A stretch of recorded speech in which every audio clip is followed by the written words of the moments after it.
শয়তান আল্লাহরে চ্যালেঞ্জ দিছে, আল্লাহ তুমি আমারে জাহান্নামে পাঠাবা, আমিও তোমার বান্দা করে লয়ে একসাথে জামাতে ঢুকমু, একা ঢুকবো না, একা যাবো না, তোমার বান্দাদেরকে সবগুলারে জাহান্নামী বানাইয়া তারপরে ঢুকমু। তোমার চ্যালেঞ্জ দিলাম, একটারও জান্নাতে ঢুকাইতে পারবা?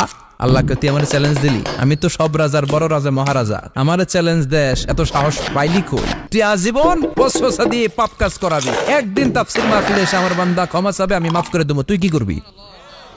আজীবন অন্যায় করবে, আজীবন পাপ করবে, জুলুম করবে, একদিন চোখের পানি ছেড়ে আমার কাছে কান্নার মতো কান্না করলে আমি সব গুনাহ মাফ করে দেব।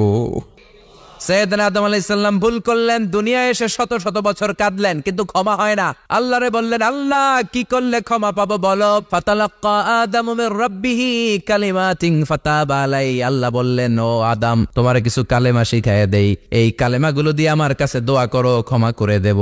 আল্লাহ শিখায়ে দিলেন, ও আদম, দুই হাত তুলে চোখের পানি ছেড়ে আমার কাছে পড়ো, রব্বানা, পড়েন, রব্বানা যালামনা আনফুসানা ওয়া ইন লাম তাগফির লানা ওয়া তারহামনা লানাকুনান্না মিনাল খাসিরিন। এটা শিখাইতেছিল আল্লাহ। আল্লাহ, আমি জুলুম করেছি, অন্যায় করেছি, ভুল করেছি, পাপ করেছি, তুমি যদি ক্ষমা না করো, ক্ষমা করার কেউ নাই, ঠিক কি না? আমরাও পাপ করলে এই দোয়াটা পড়ার দরকার আছে না নাই?